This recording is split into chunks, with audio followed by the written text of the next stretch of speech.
the Basic Independent School Districts, meeting on June 6, 2022. The time is 6 p.m. If everyone will please stand for the prayer. Bow your heads, close your eyes. Heavenly gracious Father, God, we thank you for this opportunity to come together this evening and to do your work. God, we ask that you be with our teachers and our staff and our administrators. God, be with our parents and students as they navigate this summer and get ready for next year. Be with us tonight as we make decisions that will guide the future of our children. God, we ask that you be with those who couldn't be here today, this evening. We ask that you continue to bless and pour out love to the community of Uvalde. We ask all of these things in your name. In Jesus' name we pray. Amen. Trustee Tennant, would you say the pledge? Allegiance to the flag of the United States of America, to the republic for which under God, with liberty and justice for all.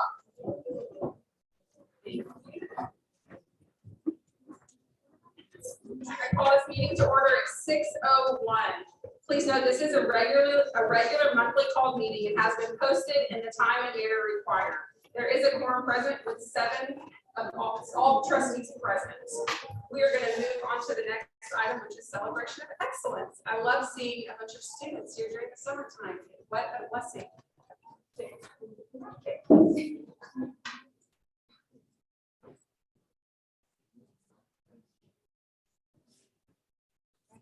evening. We're here to celebrate some very special students in the district. So we're going to start with Taylor Armstrong, right?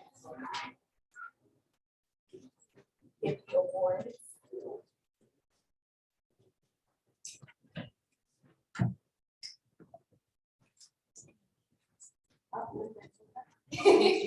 And thank you very much for having me here tonight. I have with us this speech from Ms. Rodriguez. They're going to explain a little bit about the awards we're going to give out, and then I'll call the names. So, Vegas, if you'll take over.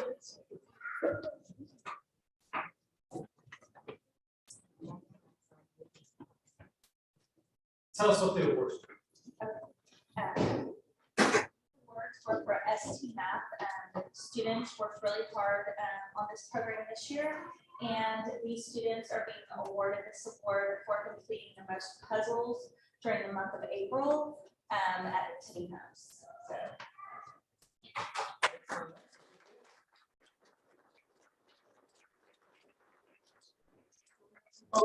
Tonight that have completed some super math puzzles, and they're going to be recognized for that. We have Aiden Ards, Kylie Bermia, Brooklyn Brumley.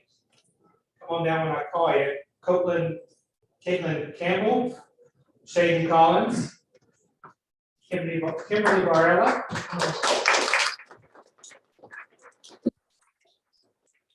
Garza,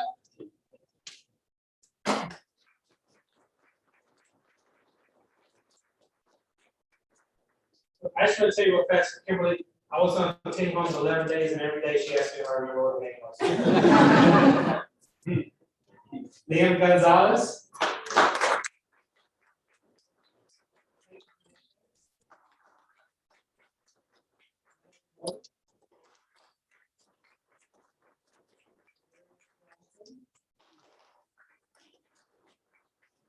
Maldonado. Tommaso Zamora.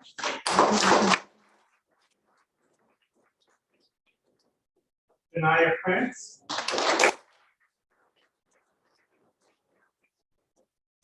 Dave Ramirez Jackson. Ethan Maurice.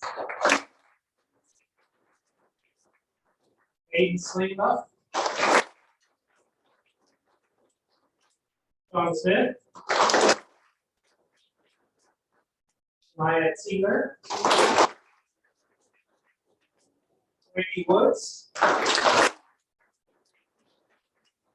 Video Barrera. Major Brown.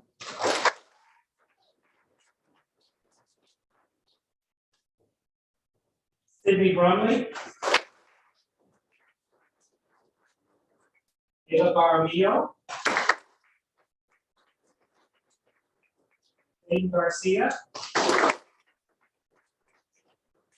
Eva Gardner.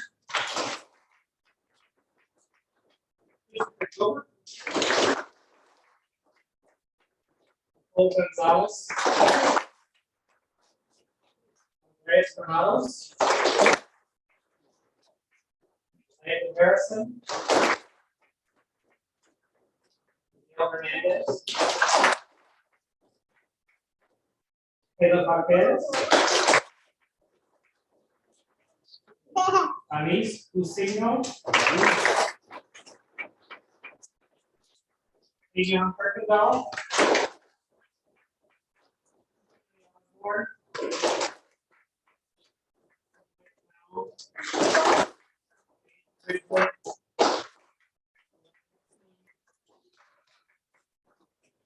Dylan Suarez.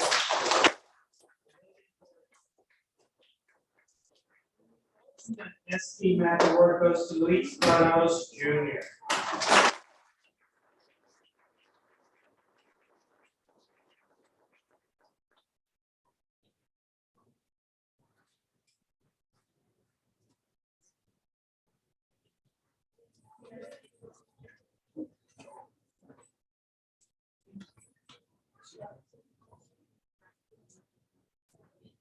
Emily Trevino. Did I miss one? I missed one, sorry.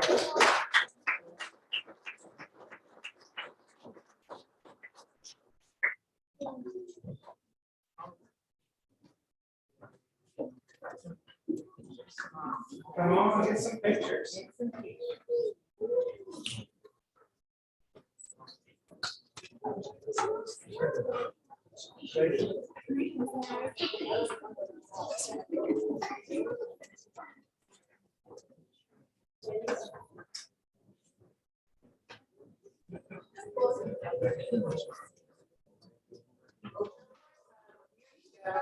Okay, ready?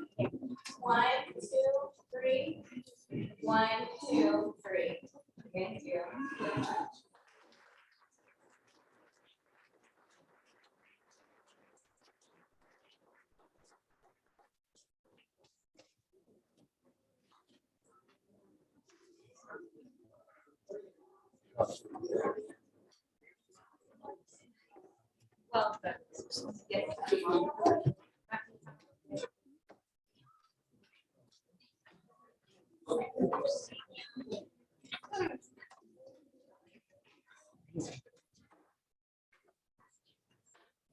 Well, special celebration.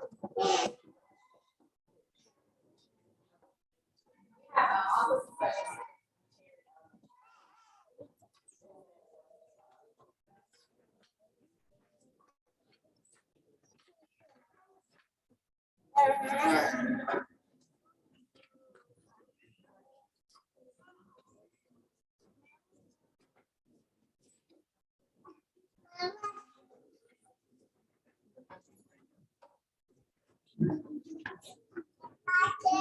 Okay.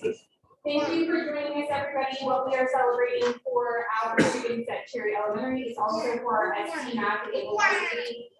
It is very uncommon for our students to be able to fulfill all of the expectations of their grade level and then some. So not only are some of our students being recognized for either pre-kindergarten, but sometimes it may be with their pre-kindergarten, so they've also completed transitional kindergarten also.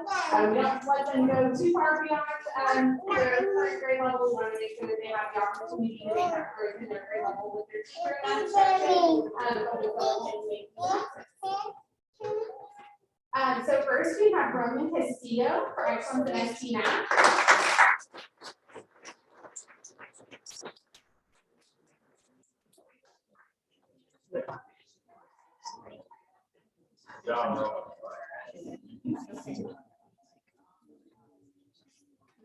Okay, Simon Seegers for excellence in English.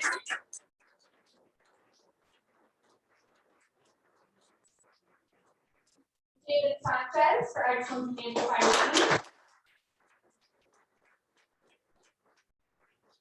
Jeremiah Perez for excellence in English reading. Celeste Loza for excellence in English reading. Roman Lotta for excellence in amplified reading.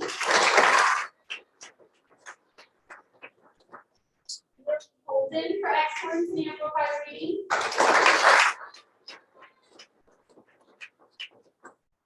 Tallulah Gregston for excellence in amplified reading. Emery White for excellence in math and reading.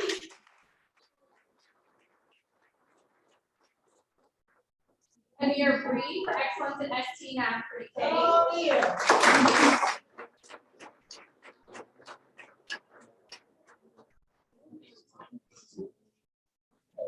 Taylor Kinsey for excellence in ST Math transitional kindergarten.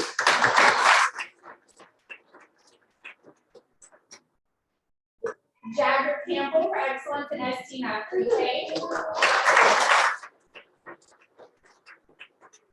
Taylor Colton for excellence in ST Math transitional kindergarten.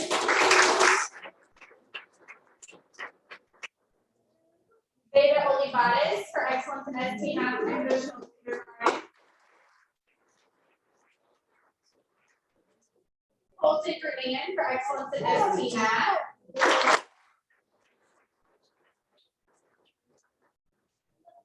Jane Arminda for excellence in ST Math. Henry Sumners for excellence in ST Math. Ashley Shield for excellence in amplified reading.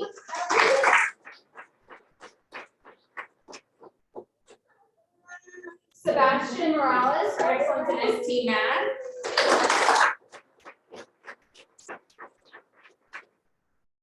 Grayson Bermia for excellence in ST Math and amplified reading.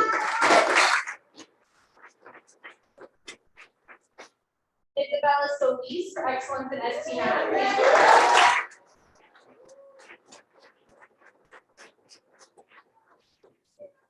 Ethan Vasquez for excellence in ST Math and amplified reading.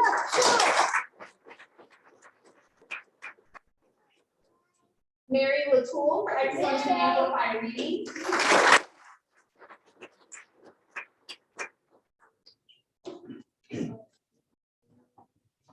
Isabella Davila Rivera for excellence in amplified reading.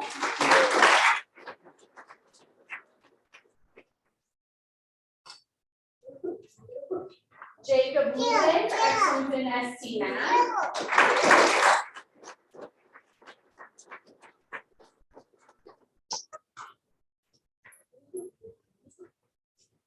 Grace Cano for excellence in ST Math and amplified reading.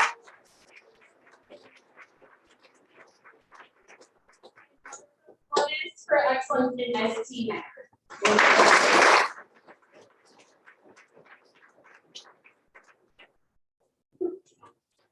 That concludes our awards for material.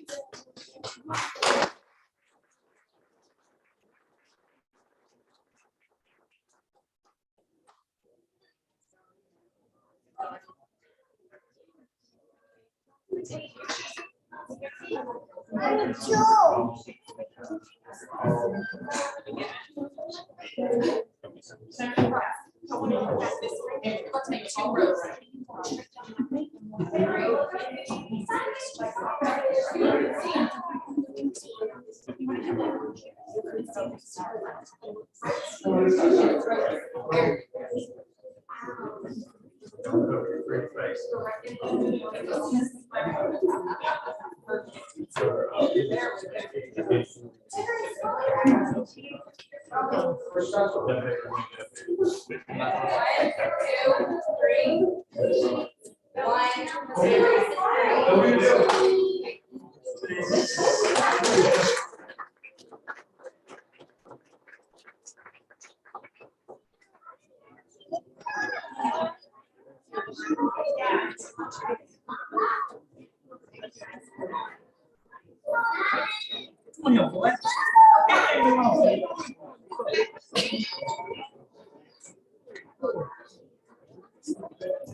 Thank y'all so much. This is bragging principals for your work and parents for what you do at home to ensure your students' success in school. That's one of the best parts of our meeting, and I thoroughly enjoy it as well as the other board members do. We're going to move forward to item number 4, audience with patrons. This is an opportunity for community members to address the board. This is your time and your privilege to say what you want. I encourage each speaker to remember that we're here for the same purpose, which is to do what is best for all students in BCISD. If within your comments you include complaints or charges against the BCISD officer and employee by name, you will be stopped in accordance with the section 551.074 of the Texas Government Code. At that time, you'll be given an opportunity to continue with your comments that do not specifically involve individual names and foregoing the rest of your comments to file an official grievance. Tonight, we have 2 speakers, and those speakers will each have 3 minutes. Our first speaker this evening is Mr. Ochoa. Hi there, how are you? Pretty good. First time me doing this. So my name is Ochoa. I live in here, City, 02181. And I'm here to speak to y'all about the basic youth football leagues. I know that you are tearing down the stands. And I wanted to see if there's any way we keep the lights up. Because our games are that game does reach us around like 6:30. So we're gonna need some lights. I don't know if that's y'all's decision or what's going on there. I just got thrown into this like maybe a month ago, so they asked me, "Will you be president?" Sure, and I'm learning every word. So, what can we do there for the kids? So I'm happy to reach back with you, but at this point, it's only comments to us. We cannot respond back to you. So just issue was just the lights. That's permission. Great. Thank you so much. I appreciate it. Thank you. Thank you, sir.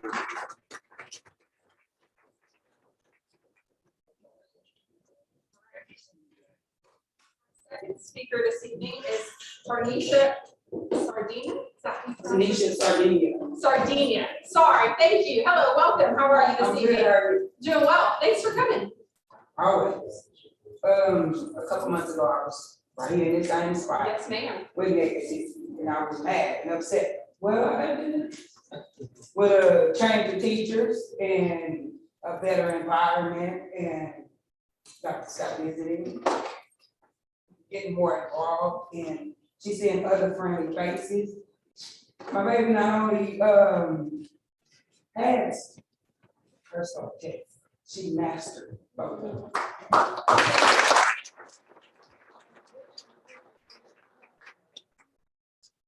And I'm like, he's awesome. So yeah, I just had a little bragging. I'm like, I was here with a score of 32, and that's not my child. My child was straight A. Never in her life if she made a 32 on a STAR test. But to bring it up in a couple months, oh yeah, that's an A1 for me. That's all I need. Thank you so much.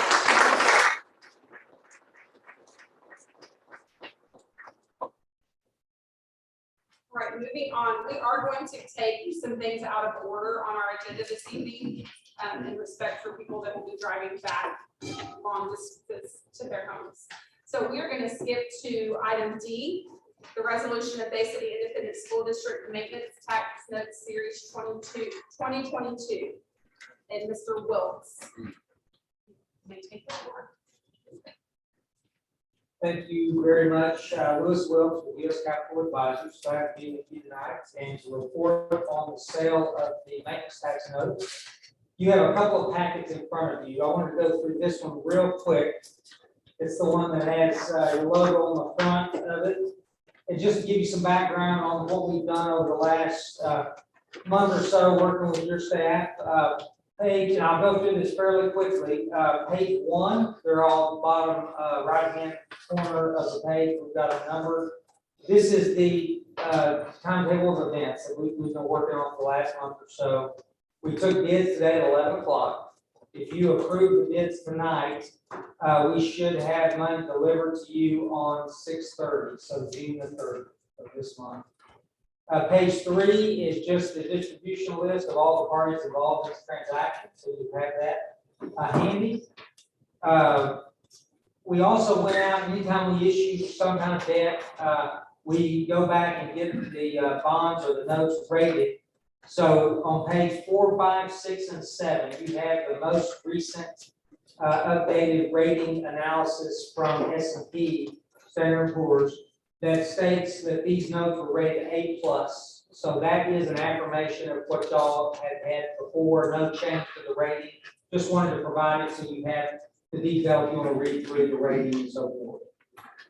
Page 8 is just a cover page of the preliminary official statement. That is the document that was prepared, basically the prospectus to go out to investors to decide to bid on these notes. And then on page 9 is the cover page, the notice of sale. We did a competitive sale today, so we actually took bids at 11 o'clock. And the notice of sale basically covers how you can bid on the notes. And then 10 and 11 is just kind of an overview of the transaction for bidders. So that kind of gives you the background of where we were prior to this morning. And then if you will look at this email that was from me to Dr. Scott and others here, Mr. Johnson, et cetera, this kind of gives you an overview of the bids that we received. Bids were due at 11 o'clock. We received 4 bids. You can see the bids there on the bottom of page 1. UMB Bank provided the best bid with the lowest true interest cost, or TIC, at a 3.234620%. Raymond James and Associates was the cover bid at a 3.36. Then BOK Financial at a 3.41, and RW Baird at a 3.43. Obviously, our goal here is to get the lowest interest rate we can get on the notes. So we discussed and wanted to move forward with the UMB Bank bid at the 3.23 rate. On page 2 of that packet, you can see bids were due at 11. You can see what time the bids were submitted. All were submitted prior to 11 o'clock. And then the UMB Bank bid, there on the bottom of page 2, you can see the maturities ranging from 23 to 37. And then on the next page, you can also see not only the coupon, but the yield. So yields ranging from 1.50% to 3% at the end, with those coupons of 5 to 4%. Now, the last little package you have is a set of final numbers. And once we receive the bid, we put the bids into the debt service schedule. And you can see that we're selling tonight 3.650 in bonds or in notes, $3,650,000. We received a premium of $293,000 on the bid, meaning that we generated a total of $3.943 million in note proceeds. The project fund that we were targeting at was $3,775,000, and that you will get $3,775,000 for your project fund. We've got a budget for the cost of issuance at $115,000. If there's any balance in that, that's just a budget. It's probably somewhat conservative. Any balance that's left, if there's $10,000 left in that, that'll also come back to your project fund. The underwriter's discount is what the winning bidder submitted as their fee in the transaction to sell the notes. And then the bonds were accepted.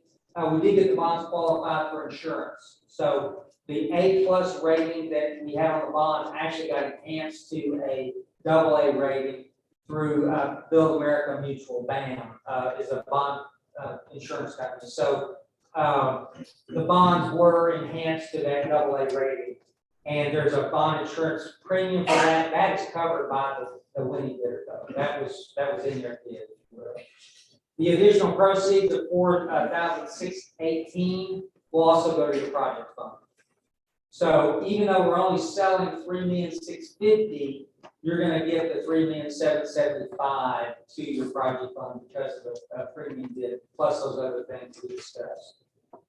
And then if you'll flip back in this package to page, actually probably the best page number 5.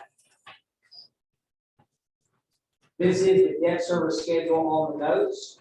It is a fixed schedule, it will not change. We do have a 7-year call on these notes, so if you decide after 7 years to call the note, we can refinance, you can pay them off, whatever you'd like to do at that point. You can see the first principal payment will be due 2/15/23 of $200,000 plus interest, and you see kind of the semi-annual payments going forward. This is, if you approve it, these are fixed, they will not change for the life of the notes. So that is a very quick overview of the presentation tonight from me. Any questions before I turn it over to your bond counsel? Interest rates have been skyrocketing recently. The last time we talked was probably a month or two ago. How much change was there? Well, I don't remember the exact number you quoted, but we're trying to be pretty reasonable. actually, the last 2 or 3 weeks, rates have actually gone down a little bit. I think when we made a presentation late April or early May, I think we were looking at 362, if I think. And so that was just a guess at the time. We're at 323, so about 39 basis points better than kind of our estimates. If you go back and look at the debt service over the line, it's about $125,000 less in debt service than what y'all look at. So a little bit better. Thankfully, the market's kind of turned around. It's never goes one way all the time. So we caught it at a good point. Any other questions before I turn it over to Jay with call Parker? Our recommendation is to award the notes to the best bid submitted by UMB Bank at a true interest cost of 3.234620%. Thank you, Louis. I don't really have anything to say that y'all care about, because Louis told me everything y'all care about. Finances. I'm an attorney, so I deal with legality, I deal behind the scenes. Just for your all's knowledge, what we will be doing from here, after Mr. Johnson hands you all those documents for execution, I'll turn around and submit them to the Attorney General, which is the standard procedure. They need to sign off on those bonds in order for them to be considered legal. So we expect to get a preliminary approval letter 5 days before closing, which is June 30th, as Louis mentioned. And we expect a smooth sailing ship. So any questions, I'm happy to answer. Questions? If not, is there a motion you make? I'll make a motion to approve item 5D, resolution of Bay City Independent School District maintenance tax notes, series 2022, and award them to UMB Bank. The true interest cost of 3.234620. Is there a second to the motion? Second. Have a first and a second. Is there any further discussion or comments? Hearing none, all those in favor say aye. Aye. Opposed, no. Motion passes 7-0. Thank you. Thank y'all very much. Thank you so much. Right, we are going to also take number 6, LSG before, due to out of respect for our principals, they've been in training all day and have training again all day tomorrow. And then some of them are heading to the Austin area for a training tomorrow evening. So I'd like to be able to let them do their presentation. And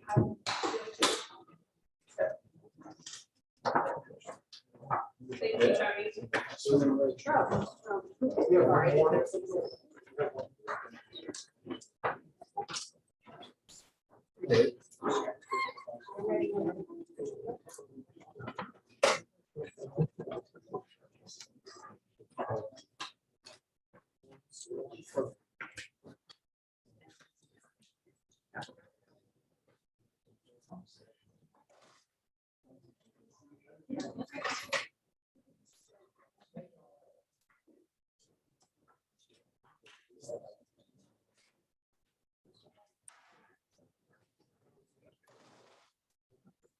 Greetings.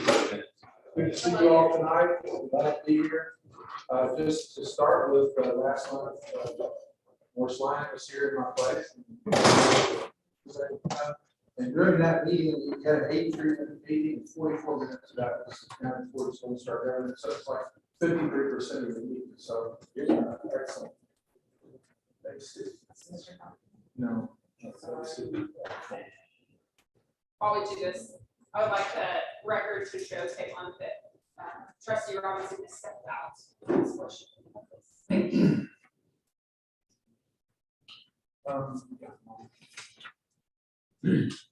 So now, what we do when we turn this in on the quarterly tracker, that is supposed to reflect all the meetings that you have. Get some of the minutes from some of the other meetings that you had.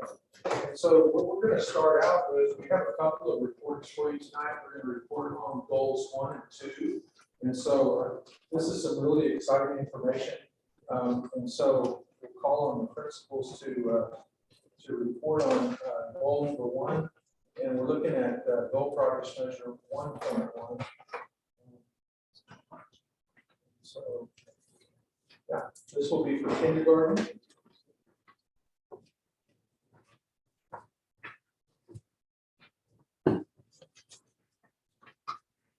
Okay, so we covered a lot of ground in the spring of this year. So basically what you have in front of you is basically what we're reporting on is the difference between our scores, between our February and June timeline. So when I came and spoke to you guys in February, I said, we have a lot of ground that we need to make up. We put forth a plan as far as what my expectations were going to be as far as calendaring, progress monitoring for our teachers to make sure that we were really staying on top of what the growth was in our classrooms and how our teachers were really planning that intentional learning through guided reading and small group instruction to make sure that we were making that growth. So I think that the data, when you just look at the bar graphs, guys, looking from our baseline data to our middle of the year, we didn't make a whole lot of growth. When you look from February to June, we missed our goal by 2%. Overall, but it just goes to show the plan that we had in place was working. So I think that it really speaks volumes for the effort that our teachers were putting into the instruction. The second half of the school year, our teachers worked really, really hard. As you have seen, we have done a lot of celebrating of our students who have done work outside of their regular instruction to make sure that they're making that growth. So kudos to our teachers, kudos to our parents at home. Who are working to substantiate what we're doing in the classroom and making it meaningful at home also. That being said, and I am the competitive person I am, missing our goal by 2 percentage points just drives me crazy. But I have been in communication with Ms. Lisa Howard, who is the incoming principal at Cherry Elementary next school year. And she and I have kind of talked through what those plans were and how purposeful we were in setting those guidelines, what my expectations were. And so we have been able to share that mindset of, okay, well, this is what, in order to continue this type of growth, this is what we need to put in place from day 1. And so we have had a lot of those conversations and have been very just forward with some of those conversations to make sure that we continue to see this growth in our students. So very excited about that.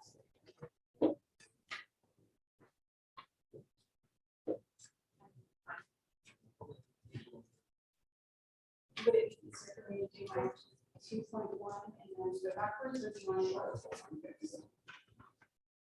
So those are our goals for reading. 2.1 is our goal for math. And if you remember, we were very, very close to meeting our end of year goal in March when we presented on this goal. So I'm happy to say that we have exceeded what our expectations were for getting to 28% by August. You can see our overall is at 38%. So our students really did show a lot of growth in the area of mathematics. This is a program with class math that was new to us this year. So I only anticipate being able to, with these students having this understanding and this foundation, being able to really just skyrocket into what their capabilities are to really bring up what these scores will look like moving forward. Any questions about the data for Cherry? Yes, thank you. Very, very excited. Thank you for your work and for the teachers and putting a payment plan in place and speaking to Mrs. Howard about what that can look like next year to ensure that we don't risk things. So thank you very much. You're welcome. I appreciate you.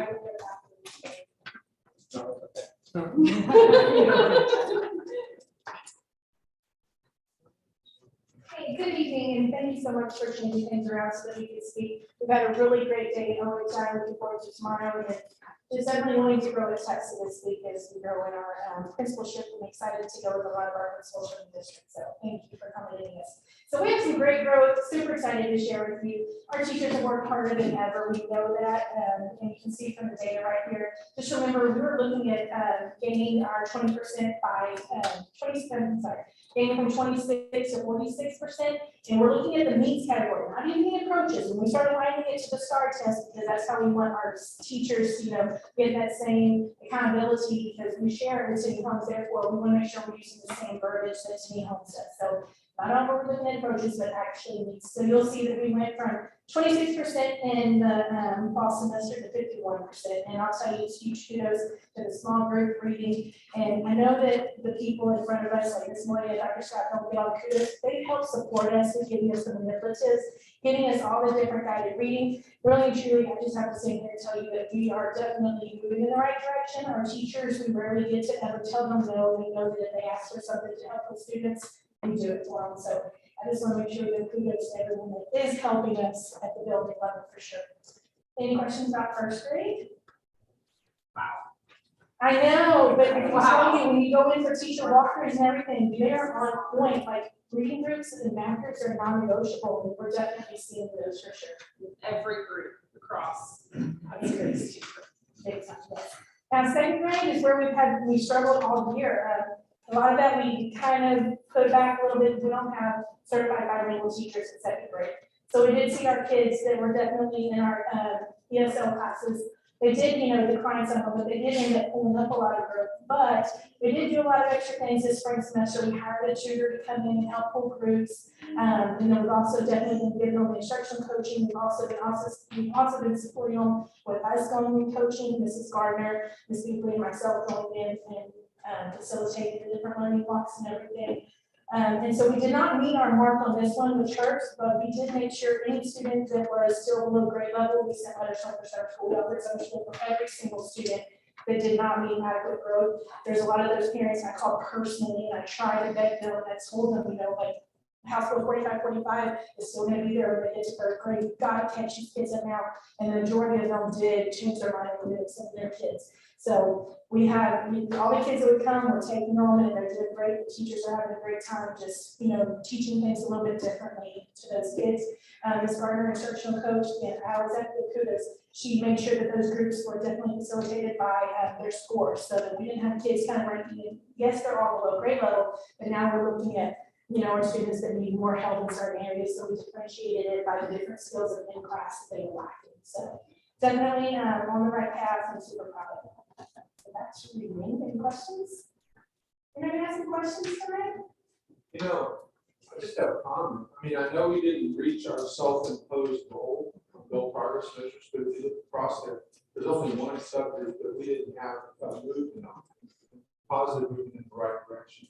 So, and we see a lot of effort being made behind these scores to be able to intervene and see improvement next year. Next year's when the test comes at the third grade, and we've got some really exciting scores to share in just a little bit of our STAR stuff. So I can tell you, these teachers, they're doing tutoring. It was a minimum of 2 days a week after school or before school. And again, so they're adding accommodated us again, we're going to change our start time because we were the latest school to get out, and it was making our parents, it was a hard time for them to try to get their kids to baseball and the different extracurricular activities. So with us having a 30-minute start, we can still offer that tutoring next year to these kids and not put them in a bind with their extracurricular activities if we want them to excel in this well.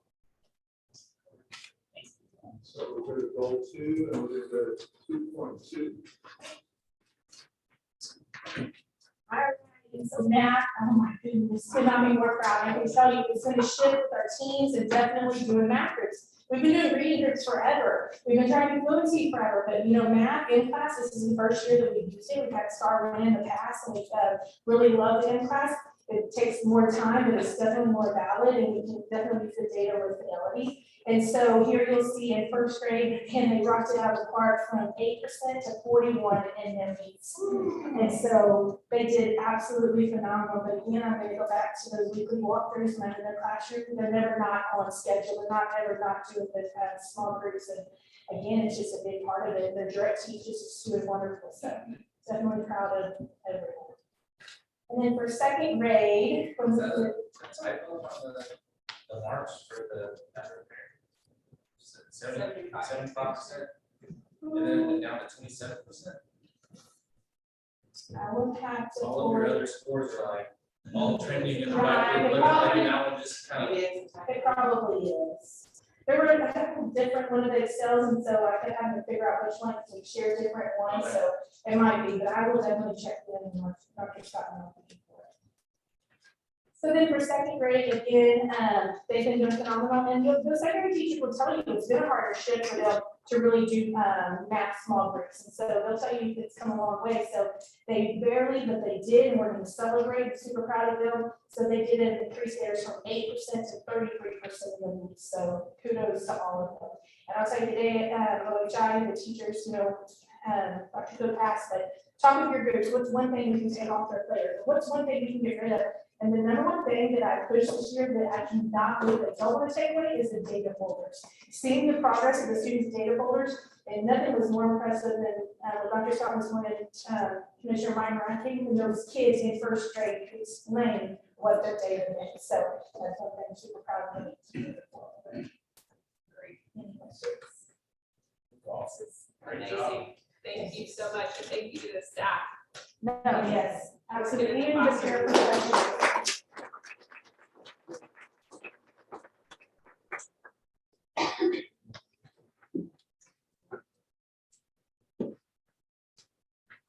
So we met between meetings here in the. So what we did is we looked at the star scores that we had at the time, and Dr. Scott's idea, which I thought was great, it was to present some of the scores that we have this month and come back next month instead of overloading you with everything and present the rest of it next month. And Estella already caught me this evening when I walked in and said, "Oh, I'm so excited about high school, I can't wait till next month." So I think we got a lot to look forward to. We actually, what we did is we looked at these results though, and then we went back to our LSG annual targets that we had and compared it. I'm going to tell you, it's exciting. So, and it was really exciting too to hear the public comment, not individual students. I just love that. I love to hear that. So anyway, Ms. Moyer, you have a nice report to present. Sure. So what I'm going to present to you is just preliminary data. This is really hot off the press.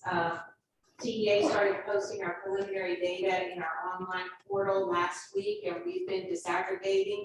We do not have all of the subgroups disaggregated. We're still correcting any kids who moved in at the last minute who won't filter out in our final count, but this gives you some preliminary ideas of where we're at. So if you look at the spreadsheet, you're going to see a 4-year trend, the preliminary being on the far right side. And I want to show you the key. The first thing you see is our math scores broken down by grade level. And this is only for all students right now, just as an eagle eye view. Every cell that you see that is highlighted yellow indicates horizontal growth, which means, for example, in 3rd grade, we made growth from 3rd grade last year at 51% approach to 53% approach this year. For meets 20% to meets 29% and master 6% to 13%. So everywhere you see that yellow box, it's horizontal growth. Okay, so we're comparing last year's 3rd graders to this year's 3rd grade scores. Now, where you see the bold red scores, that is diagonal growth. So if you look at, for example, let's go down and look at 8th grade. 8th grade, you see 75% in bold. Last year, those students were in, last year those students were 7th graders and they had 39% approach. This year in 8th grade, they were 75% approach. Same thing with meets. Last year, 7th graders, they were 17% meets. This year, as 8th graders, they're 31% meets. So you can see in math, we've made considerable growth, both horizontally and diagonally in the same cohort of students. I want you to remember, math is a challenge for us because during COVID, math teaks are progressive. In other words, you have to learn to add before you learn to multiply. So there's some big gaps there. In language arts, the teaks are recursive. Main idea is a teak in every grade level. It's just that the complexity of the text and the reading level increases. So some of these students have missed a year or two of teaks, and the math teachers, I just can't say enough for them. We've got several math teachers here this evening. I saw come in. Raise your hand if you're a math teacher. Miss Rodriguez, and I saw, and Miss Davis. So, yeah.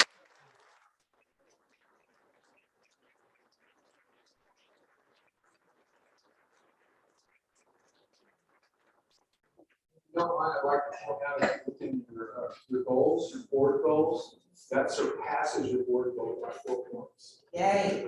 For this particular year. That's awesome.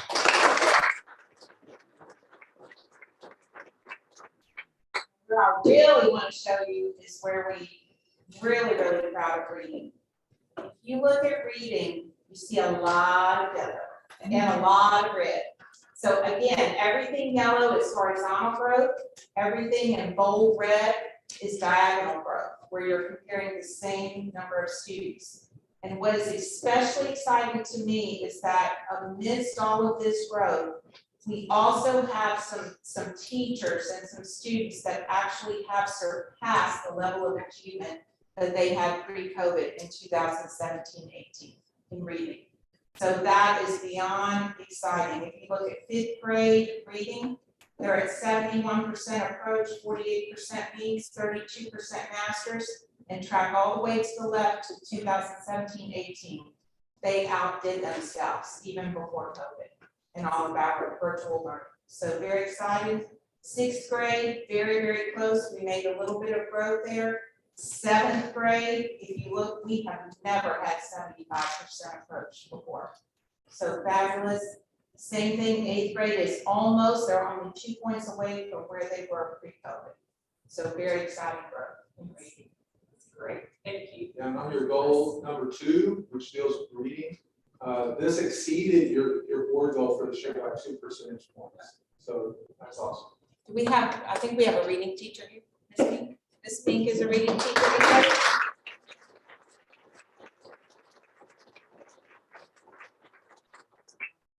And so then just real quickly, our big push was reading and math this year. I'll be honest, because in the accountability system, we focus on everything. We want to make growth in everything, but in reading and math, it's a double-edged sword because we want to make the score, but we also want to make growth because there's 2 parts to the accountability A through F system. Not just where the kids scored in reading and math, but how much growth they make. So we work really hard on reading and math. We also did, though, if you look at grade 5 science, we made growth in grade 5 science across the board. Of course, there's no red diagonal, red numbers there because it's not, we don't test science every year. 5th grade is the first year it's tested. 8th grade science, we stayed a little bit stagnant. Ms. Cummings and I have already been visiting about what we need to do there for next year and some additional support for teachers. Biology. Biology worked extremely hard this year. In fact, they worked with Jackie Ramsey, our district facilitator, to look at their scope and sequence, review their scope and sequence, also bring out some very hands-on activities and some more labs. And you can see they grew by double-digit scores in approach and needs. And then social studies, again, Ms. Cummings and I, we are stuck in social studies. So we are brainstorming already what that means. We're doing some intense data digs there. But in US history also, you'll see we're at 90% approach and 41% masters. So they may grow 2 minutes of this back in there. So just hitting the line here, but very proud of our students and our teachers this year. Yes, thank you so much. This goes to show the efforts that everyone in this building, starting up here in this office, going down to the classrooms, are putting into our students to ensure that success. And that is something to be proud of. Thank y'all so much.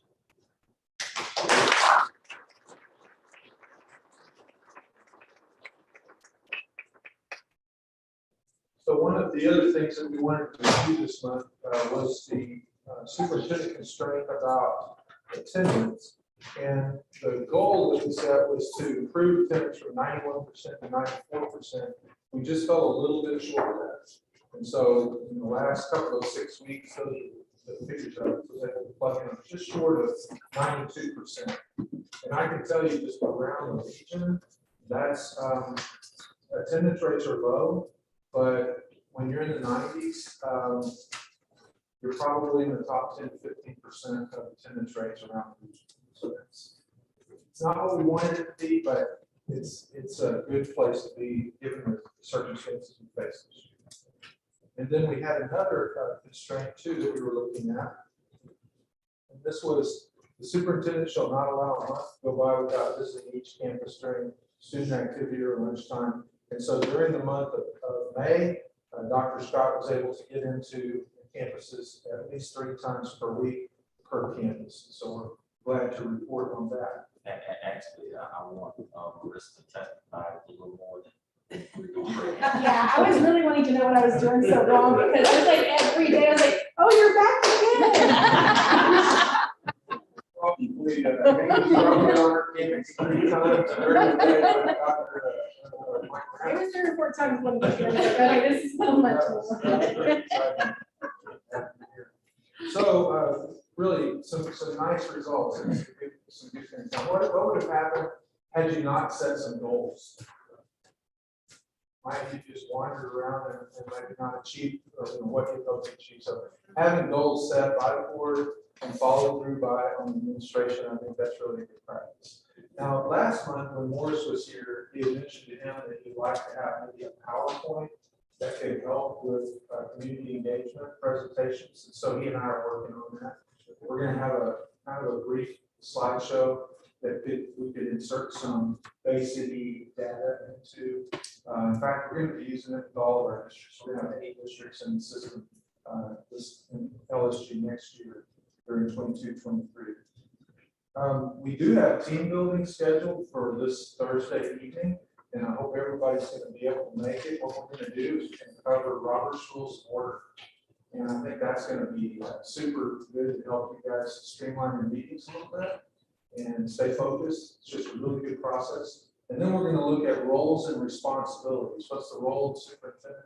What's the role of the board? And how do you, what areas do you collaborate in? So good. It's a team building activity. So you'll get both of those. If everybody shows up, we'll have plenty of credit for you guys to get.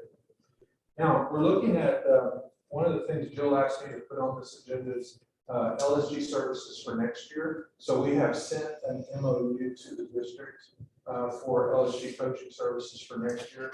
And so what we do is it's a $7,000 fee, and we attend all 12 board meetings, and we do sessions in between, planning sessions with the administration. We've already sent the MOU. We don't actually bill it out until January, when we're at least halfway through the service. So we just wanted to present that to you as something that we're doing. And so that will be a decision that the administration will have to make. But we are going to go ahead and plan. We set a meeting with the leadership team, with Lisa and the principals to meet on the 13th of July. And we're basically, what we're going to do is we're going to revisit the goal progress measures again. We're going to make sure that they're appropriate, we have the right assessments in place, that we're challenging the district with attainable goals that are predictive of your board goals. And that's very important. So that's why we're going to go back. We're going to look at all our goal progress measures. We're going to realign our monitoring calendar and try to make it a little bit better than this last year, so that when we move forward with next year, we're set and ready to go. So that's coming up on July 13th. And then for next month, we have goal 3. And so that's CCMR. We'll be reviewing the spring results for CCMR. And then we'll also have a detailed report on high school scores, right? And so Estella, you need to express how you feel about all that at that time. And then also, we're gonna do the board evaluation for this next quarter. Thank you very much. Enjoy working with your team. Great, thank you. Does anyone have any questions or comments? Okay, thank you so much, Tony. Thank you so much, team, for all your work. We greatly appreciate it and know that it is noticed. We will now move back to the beginning of our agenda. Sorry, we're skipping around so much. We're gonna move to item 5. A, review and take possible action concerning superintendent's contract of employment. This may be taken into closed session pursuant to Texas Government Code 551.074. Personnel matters if necessary. We will move into closed session pursuant to Texas Government Code 551.071 and 551.074 to deliberate regarding superintendent's resignation and related legal matters. We will also talk about and consult with our legal counsel regarding superintendent search and deliberating candidates for a superintendent interim. Madam President, Yes. before we go into close, Yes. can we take a consent agenda item? I know we have one teacher candidate here waiting, Sure. and there's some family here as well. Sure. Yes. I try to look for it on the agenda. Did you not? Yeah. Well, do you just want to take the consent agenda? Yep. Let's just do the consent agenda real fast and then, of course. So we want to talk about that one with bullet? No, they could just make a comment. Okay. Usually Lisa Bolter will highlight that item after we've approved it. So we will be pulling budget amendment number 5 because it was not ready. So that is number 4 on the consent agenda. Is there anything else that y'all would like to pull for separate consideration? Okay, so we will move to item G, the approval of the consent agenda, the approval of minutes of previous meetings, the regular board meeting May 2nd, special board meeting May 11th, special board meeting May 16th, special board meeting May 26th, special board meeting May 31st, the approval of the April financial report, budget amendment number 4, approval of employee personnel, approval of the MOU with Borden County Junior College, the approval of MOU with University of Houston Victoria, approval of the interlocal agreement between the City of Bay City and the BCIS for student library cards, approval of the fall 2022 Grow Your Own Teacher certification candidates, approval of interlocal agreement between NCPA and BCISD, and resignations. Is there a motion to be made? I'll make a motion to approve the consent agenda. Is there a second to his motion? We have a motion and a second. Is there anything that anyone would like to say? Any comments? I would just like to Please. introduce everybody to Faith Vargas. She is our Grow Our Own candidate. She's a Bay City High School alumni, and she's been working at Teeny Homes for 3 years as a paraprofessional, and she's gonna be a lumberjack. And one of her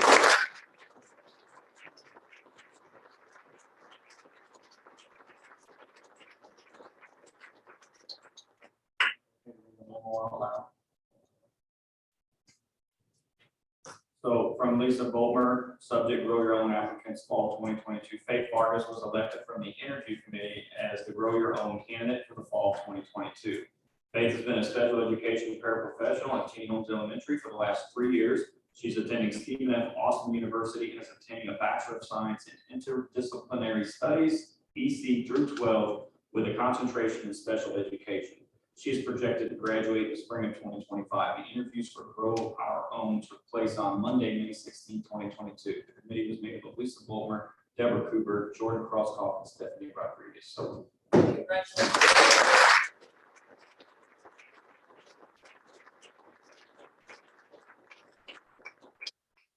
All those in favor of approving a consent agenda, say aye. Aye. Opposed, say no.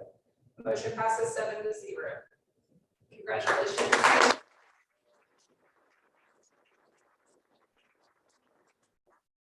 Now going back up to item 5, We will move into closed session. Yes. That's good. Can we get sure for, we like to advertise our roller.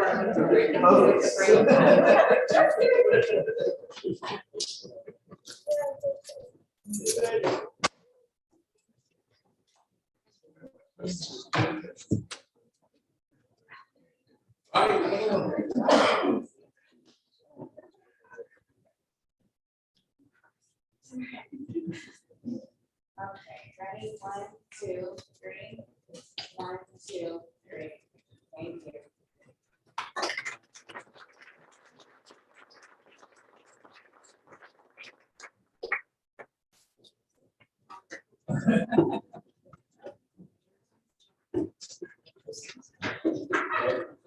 Thank you. Thank you all. Thank you.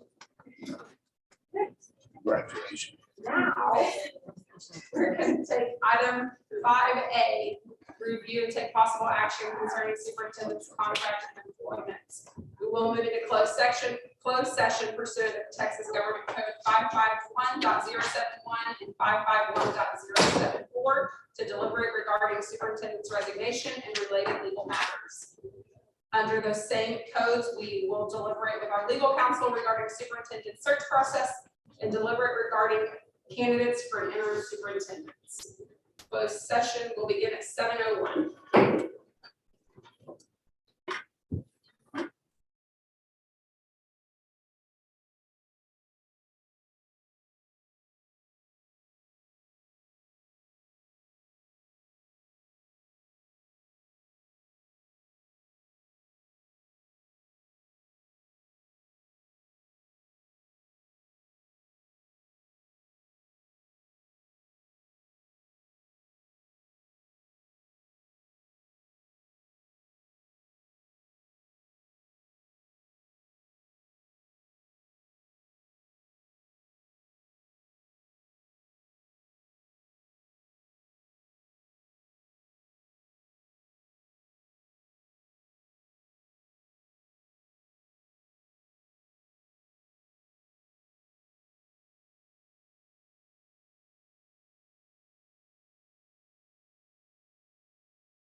8:29 p.m. We will now take agenda item F, public hearing to discuss 2022-2023 budget.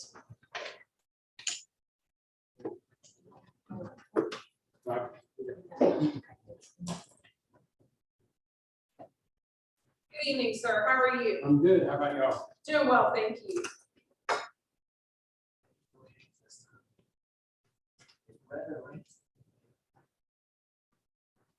What's that? I said no cane this Oh, I time. know. Getting It's over better. there in case I'm Oh, getting better. hey, From a walker to walking. yeah, progress is progress. Yes. Right.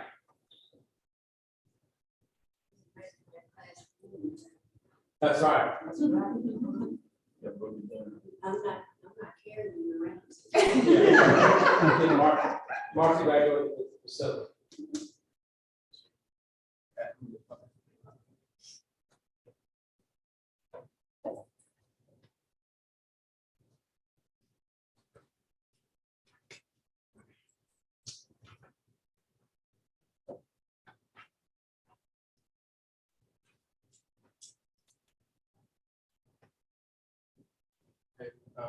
This clicker now.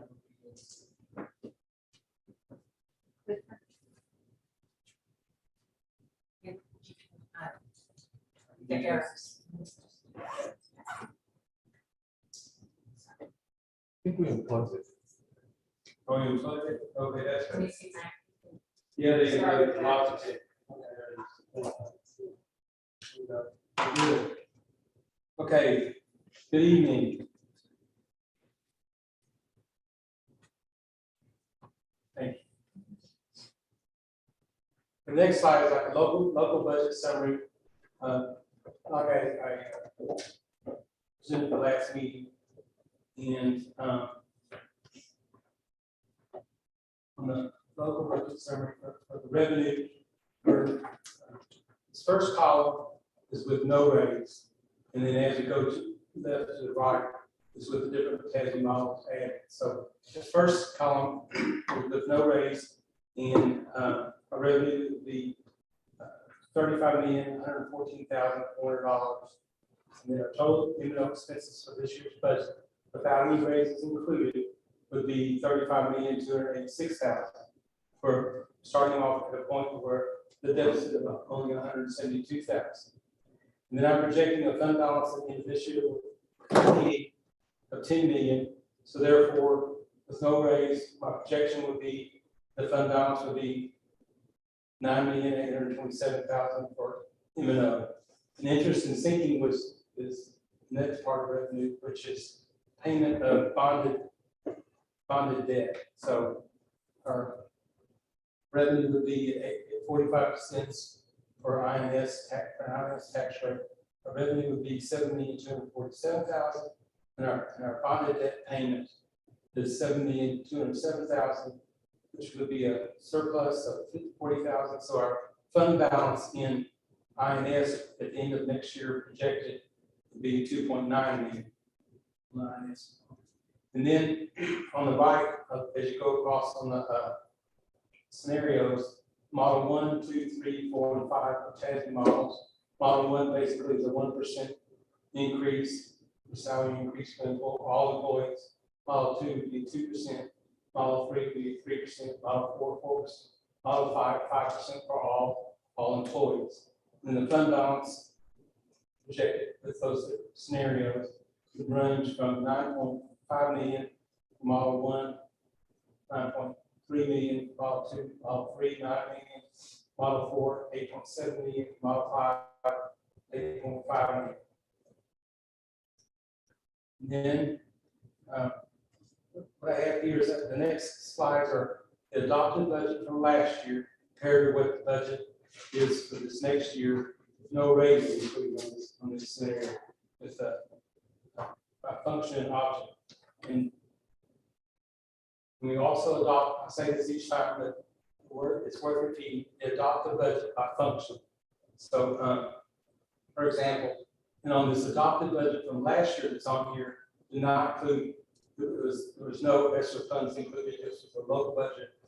It was was adopted with Model 1, which last year was a 1% increase for all employees. So for function 11, in comparison to last year, the adopted budget for function 11, 21.1 million, and this year, with no increase, the function 11 would be 19.1 million. The difference is because we're using ESSER funds to supplant the budget based upon the fact that that's what we're doing with our ESSER funds, ESSER 2 and ESSER 3 funds. So, and payroll for function 11, we're also included in there our behavior specialists that the board that we voted to go forward with. They're included in that figure. And also function 12, which is media services, otherwise known as a library. The difference is $7,000 to be $378,000 as opposed to $385,000 next year. And in function 13, there's some extra funds being applied there. So therefore, the difference is $379,000 as opposed to $310,000 for function 13. And also, the $14,150 is also as a result of our grow our own program, which we talked about tonight. And then on function 21, which is instructional leadership, basically, right now we're posing a budget that's pretty much the same as last year and this year in that function. And again, these do not include any increases. In function 23, which is school leadership, which includes principals, assistant principals, and also support personnel in the offices at the schools. All those principals and assistant principals will be paid out of ESSER going forward next year. And then the guidance, the same thing. The counselors would also be paid out of ESSER funds too. And also on function 32, which is social work, we have one social worker with. We also pay for communities and schools out of that function 32, but that's going to be another ESSER cost. And on function 33 for nurses would be the same thing. Nurses are sure included in the ESSER funds also. In transportation, the directors included in ESSER funds have been in that area. We have an increase in cost of route software, because we updated that for this year. And then function 35 is kind of accounting entry of only $1,000. But food service budget will adopt tonight, but there's a local portion of small amount of these charges are local of $1,000 approximately. In function 36, co-curricular activities, which is athletics and also at schools like band, choir, and that kind of thing. So this year we adopted a budget of $1,461,000, and next year we're going to for 22-23 $1,453,000, which is $8,000 decrease. The function 41, it's a $1,165,000 for this year's budget. We just finished $1,168,000 going forward. Function 51, we have a budget that actually Scott's doing a fine job, and we've got some maintenance agreements going forward to maintain all the equipment that we have for schools. And the main increase for function 51, which gets charged there, is our property insurance. We visited about the other evening in the sense that our property insurance is actually needs to be budgeted by $400,000 more for this year coming up, based upon our location along the coast, plus the fact that the different losses in the world. So therefore, we have a broker that puts our book of business out to about 30 different underwriters insurance roll for those that run it and things like that. So we get a good read on what it is. It's just unfortunately it costs too much money. And then in function 51, we have aging vehicles in our maintenance department. So we have two vehicles that we're going to purchase next year to try to get back on track with our vehicles. And then in function 52, which is our police department, we have in here the officer, their base salary is going to be paid out of ESSER, but actually we've increased its purchases for next year, firearms and things like that. We decided to go ahead. The chief suggested we go ahead and do, I guess, for sure to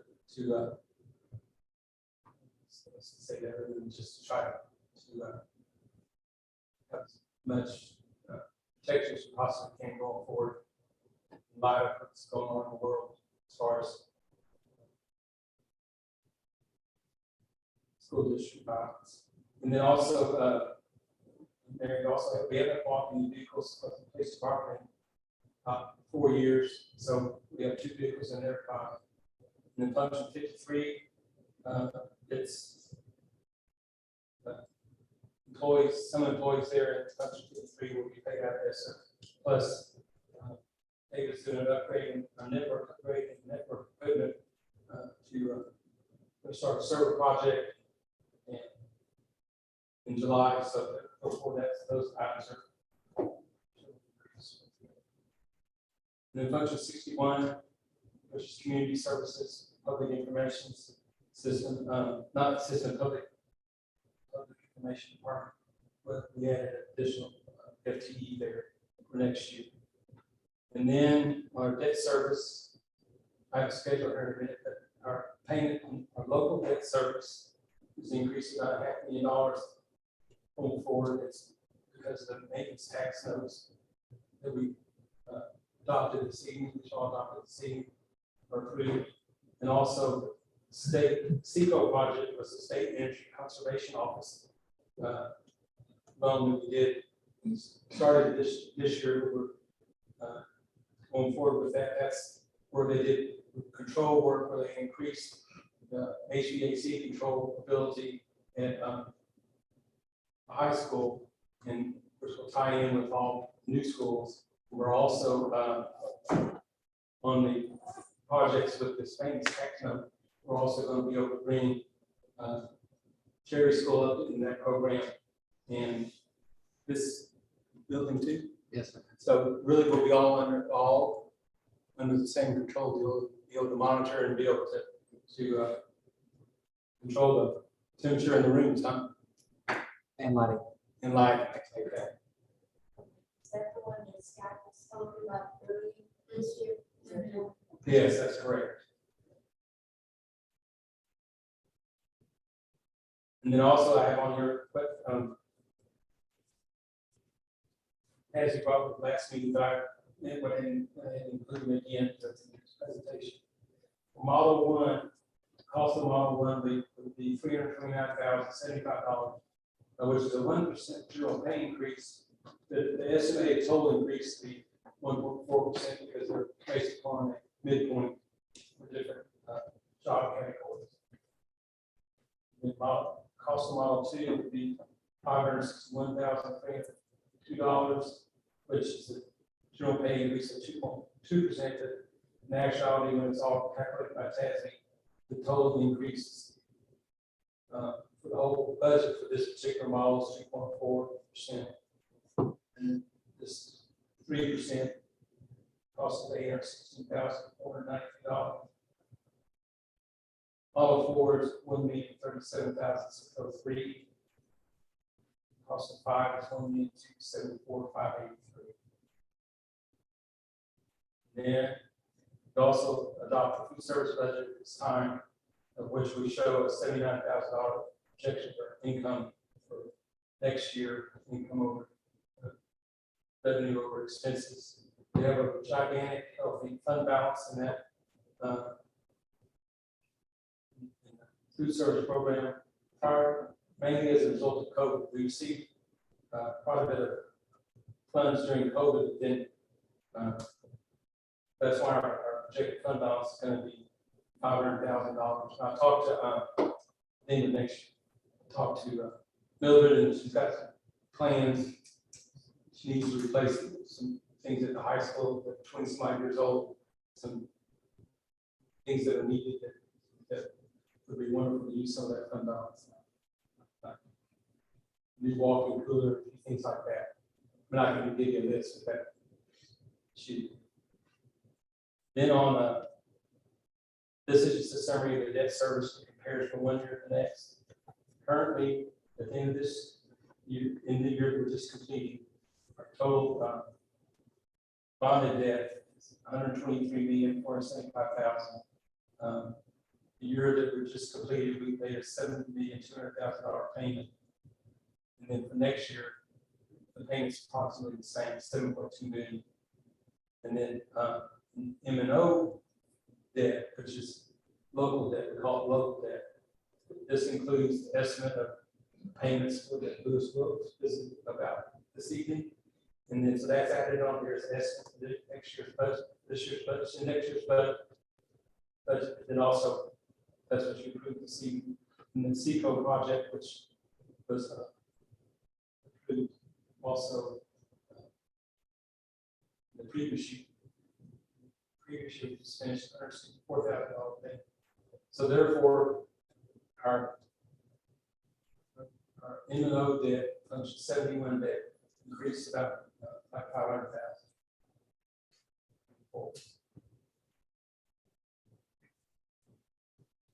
So that's why I'm this.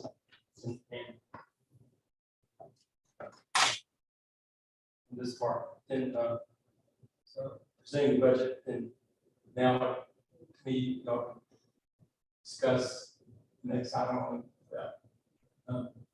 It's included in the budget discussion about whether or not y'all are doing some different scenario. That makes some sense. Yes. Does anyone have any questions for clarification on what was just presented by Rick? He stepped out. You can ask me, and then we'll see if I'm right. No, it is budgeted in because of all of the things that's happened in school, violence. Yes, yes, ma'am. Updating the cameras and security, we would do it. Yes, we did. He included in there additional cameras. He already had some budget, but he included additional cameras. Yeah, I mean the cameras were already coming in there. But what he did include were radios, a couple of radios, and the main thing he also included on there was additional purchase of firearms. Additional purchase. And he can tell you exactly, but also the fact that he already put in there purchasing additional 2 vehicles too, because ours are kind of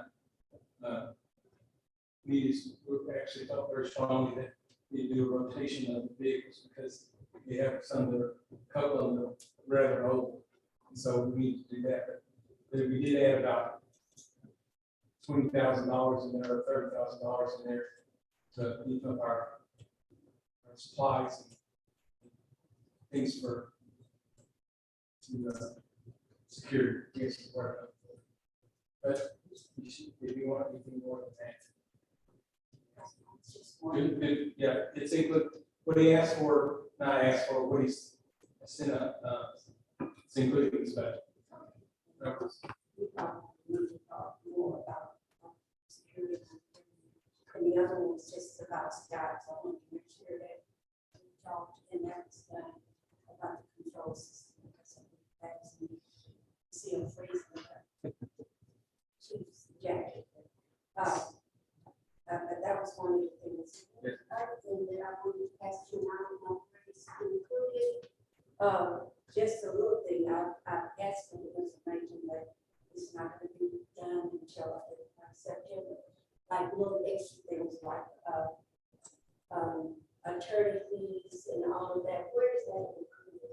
Okay, the attorney fees are included in function 41. 41. Yeah, okay, let me, I go back to that. Go back. Yes, ma'am.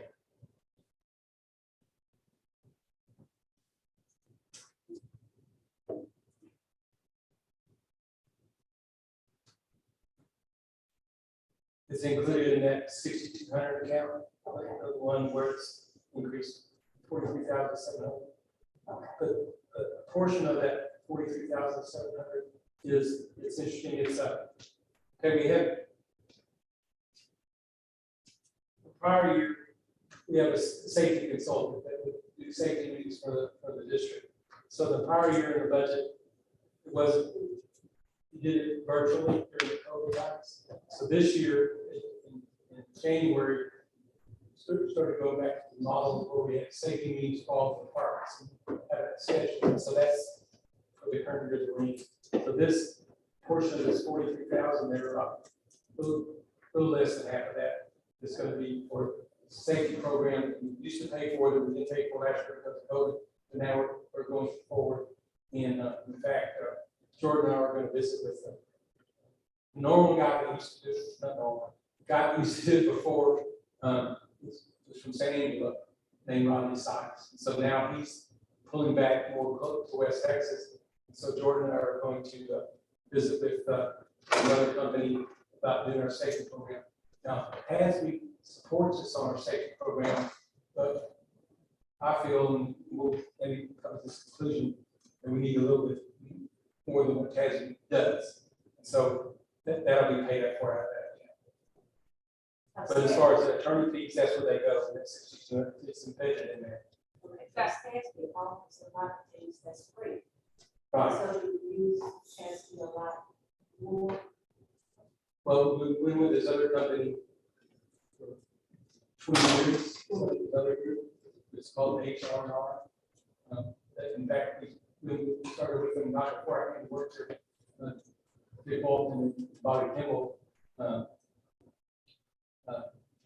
Or just when we just kind of on the side, did a great job.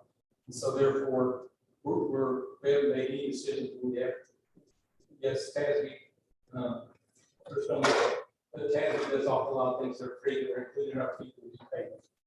The clarification on 41, the conversation that we're having, that also includes the retainer that we have with Walsh. Is that in that number? Okay. Yes, yes, and so that's all legal fees. It's not just, it's. Well, exactly. Okay, thank you. And anything that's contracted services. Right. For function 41. Okay. Would be there too. So it's not just, it's not just. Correct. Attorney. Okay, great. Any other questions? Clarification points? All right, we will move to item F, approval of the 22-23 budget. Thank you, Rick, for that presentation. I appreciate it. Is there a motion to be made, or? I guess we need a motion to open the conversation, right? Yes.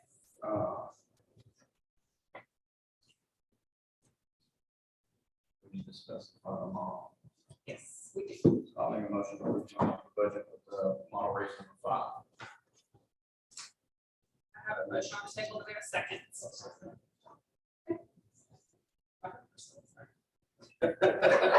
Can you go ahead? Can you go ahead? So we have a first, a second, and a third on the motion. The floor is now open for discussion. Yeah, go ahead. So is there any discussion on what the motion is, which is to approve and to go to 5%? I'll just open it because I made the motion. Sure. You know, looking at the updated numbers, there's not a big difference between 3, 4, and 5. It's a couple $100,000 one way or the other. 3, we fall behind. 4, we stay pace, and 5, we make up a little ground. Look at resignations. We've lost some good teachers. I'd like to start getting some of our staff back, and we are the top payers in the area, and we know we're never going to lose somebody on pay. It's steep. It drops our fund balance down to 8.5. I think the focus over the next year is going to be on all these functions that we keep talking about, and maybe dialing some of those in, working harder to save some money in some places. but we've got to take care of our people, so the number one resource that we have. For that way to say it. And to show them that we appreciate their hard work. And definitely appreciate our kids and our students. I just say hats off to all of them.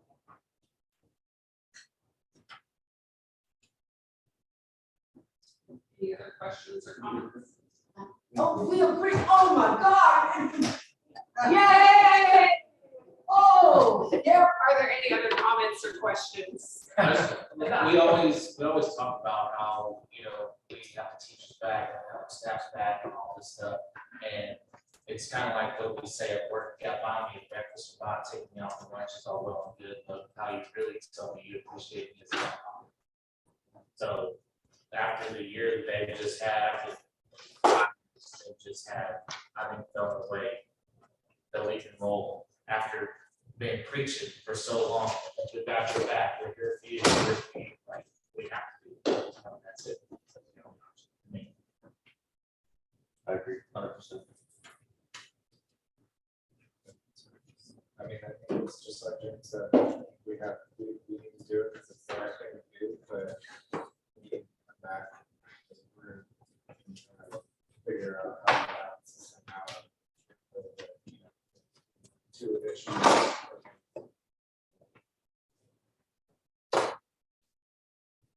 I agree with what James said, just concur. I do think there's some work to be done within the budget items that we looked at to go through and really cut back and fine tune comb it so we can grow that fund balance back up over the next year, 2, 3 years. But the scores that we saw tonight and the scores that I know we'll see in July, our teachers deserve a raise. They deserve to be paid for the work that they're doing. And it is evident that teachers and all staff is working hard, because it's not just that classroom teacher, it is everyone in that school that is working to support those students. So I appreciate everything that has been done. But I do know that we will have to go back in the next weeks and months to look at the budget and find where we can comb things back and possibly have budget amendments within some of those items. Yeah, the budget is our. Right. Right. So with that being said, we have a motion on the floor and Make a motion to approve all five. it's already, we're already, no, Discussion. We're done. we're done. Okay, all That's right. it. Is there any further comments? Okay, all right, let's do it. Hearing none, let's take a vote. All in favor, say aye. Aye. Those opposed, no. Motion passes 7-0. Thank your team for your work on this. I truly appreciate it. We will move back into closed session under pursuant of the Texas Government Code 551.071, 551.074 to deliberate the superintendent's resignation and related legal matters, and same codes to consult legal counsel regarding superintendent search process and deliberate regarding candidates for the interim superintendent. We'll move back in at 8:58. Thank you very much. Thank y'all.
Back into open session at 9:36.